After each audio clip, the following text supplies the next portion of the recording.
Welcome to this painting tutorial. How's it going, everyone? This video I'm going to show you how I painted this Wrathmonger for Age of Sigmar or Warhammer Fantasy. I had a box of these models for a while and I discovered that is absolutely amazing. The models have very nice detail and very well made. They're pretty easy to paint and they fit very well with the starter set of Age of Sigmar, so stick around. If you like this video, please like, comment and subscribe, and stay after the video to know how you can support my channel.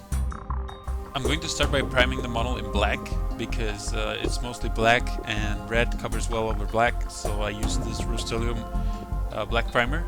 You can use any primer that you like, I would recommend black. And to start off, I'm going to give the model a coat of Abbadon Black, a very thin coat. This is just to make sure that the places that are black are the same black as Abbadon Black, or whatever black color we're using. We want the colors to match and not to look different, because in my opinion, the primer that I use is matte and Abbadon Black is a lot more satin. It has a different finish. So I'm giving a quick coat of black to all of the black parts of the miniature. Next, I'm going to use Mephiston Red, and with this color I'm going to base coat all of the skin of this miniature. I'm using my best pointed brush, which is a size 2 Raphael Sable brush for watercolor, and I am carefully just trying to base coat all of the places of the skin which are going to be red. This is very easy. Don't forget to water down the color with, I used a little bit of drying retarder. And be very careful not to get into the black parts, which we're going to keep that way. If you get into other parts, it doesn't matter, you can cover it later.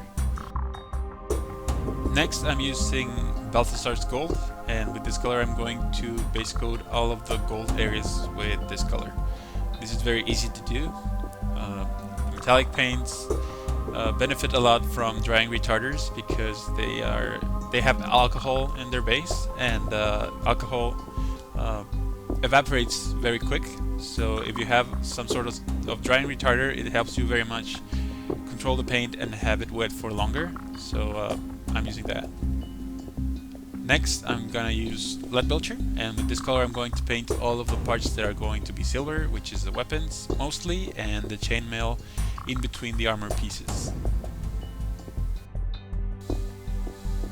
I'm using different brushes. This brush is a little bit more worn and it has a broader tip that helps retain more paint and paint bigger areas. Next, I'm going to use Rakarth Flesh, and with this color I'm going to base coat the cloth and all of the bone and skulls around the model. This is very easy. Try to always keep your layers thin, especially if they are base coats. Just try to give more coats if you need more opacity. Next, I'm going to use Dryad Bark. With this color I'm going to paint all of the straps around the model and all of the leather if it has any more leather areas. This one only has straps around the armor, and that's it.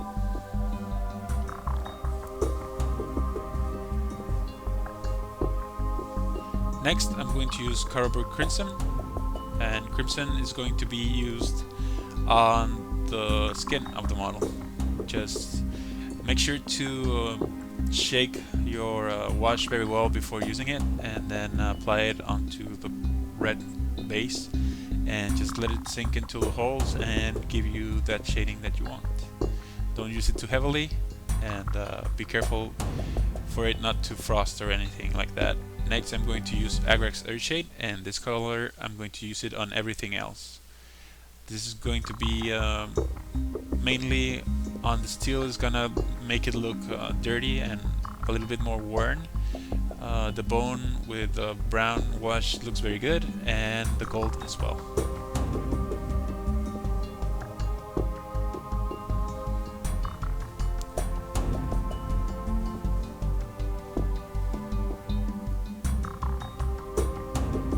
Once you have the model like this, it looks pretty good, but we're going to clean it up, and I'm going to start with Iron Breaker, and with this color I'm just going to dry brush all of the parts of the metal that need to be highlighted, which is mainly the weapon, the chainmail, and the axe.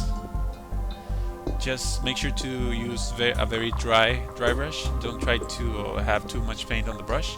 Just let it catch on all of the edges and raised parts. Also, I painted the gold parts as we did on the rest of the model, in between this step and the last.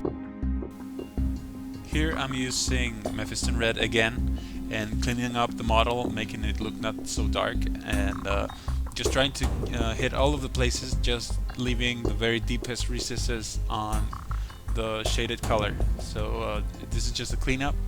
Don't worry about highlights, just paint most of the skin, leaving the recesses on the darker color. Next, Evil Sunz Scarlet. This is one of the first highlights, and this is going to go over most of the skin, but in the places where light hits, you can leave the places that are more in the shadows on the previous color and totally ignore the parts that are facing down. But this is a very thin layer. You can build it up in thin layers for it to be clean and neat. And next I'm going to use Troll's Layer Orange with a fine detail brush, and I'm going to just paint very fine, as fine as I can get, highlights into the most sharpest parts of the muscle structure of this model. Just try to look for those sharp lines and just highlight them. Next, I'm going to do the same thing for the black with Eshin Gray. I'm going to get all of the black parts an edge highlight with this color to start building up the gray highlights on the black. And this is very straightforward. Is it easy? Well, it takes practice to give a good edge highlight, but drying retarder helps a lot with that process, because it prevents the paint from drying out too quickly on the tip of your brush. Next, I'm using Dawnstone, and this color I'm giving a second highlight to these parts, trying to leave a little bit of the other color behind and trying to make a little bit more finer edge highlight to these parts. But it's very straightforward. Next, I'm going to use Deathclaw Brown, and I think I'm going to fail in this shot, but we're trying to get the edges of the brown parts only, and if you overdo it like I did here, you can just paint with Dryad Bark again and clean it up, clean the center part, but we're trying to edge highlight all of the parts that are going to be leather.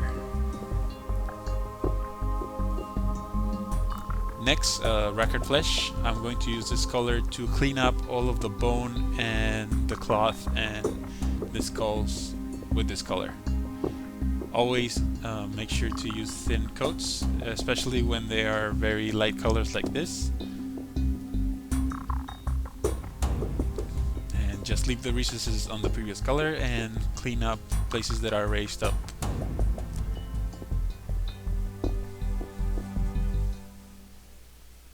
Next, I'm going to use Palid Witch Flesh, and with this color I'm going to edge highlight the cloth and pick on the most highest, sharpest edges of the cloth, the bones, and the skulls.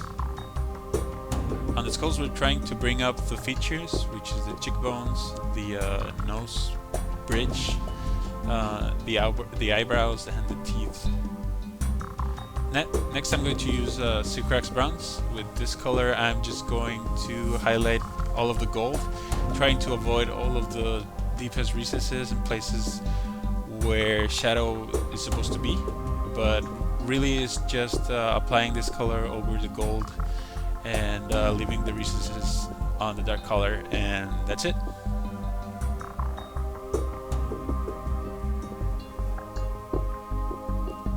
And this is just an extra step that I'm going to take on this model. I'm going to use blood for the blood god, because what's a good warrior of Khorne without some blood? And I'm I'm going to just splatter it onto the axe to make it look like it's been chopping people up on the battlefield. And that's pretty much it. And this is the finished model. I really enjoyed painting this model. I think it's very well made and it's very awesome looking. I almost feel like I could proxy it for some Terminators or Spawn and 40k. But I plan to paint the rest of them for an Age of Sigmar army, as well with half of the Chaos part of the starter set. I really like this model and I think it fits very nicely with that set. So that's my video. I hope you guys enjoyed it and I hope it was informative and helpful to you so that you can paint some awesome Chaos Warriors. And if you like this video, don't forget to like, comment and subscribe. Leave a comment and let me know what you'd like to see next. Become my Patreon if you can. Details are on the end of this video, and thank you very much for watching. I hope to see you on the next video. Thank you very much.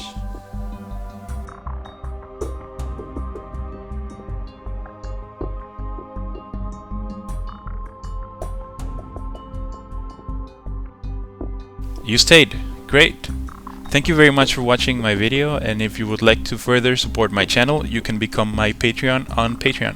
You can pledge as little as $1 a month, and you are helping me create more and better content. If you can't, that's fine, because you're helping my channel a lot just for watching and sharing, but you can read all of the details if you follow the link in the description below. I hope you can spare $1 to make this hobby of mine a job for which I can get paid. Thanks for watching, and I hope to see you on the next video.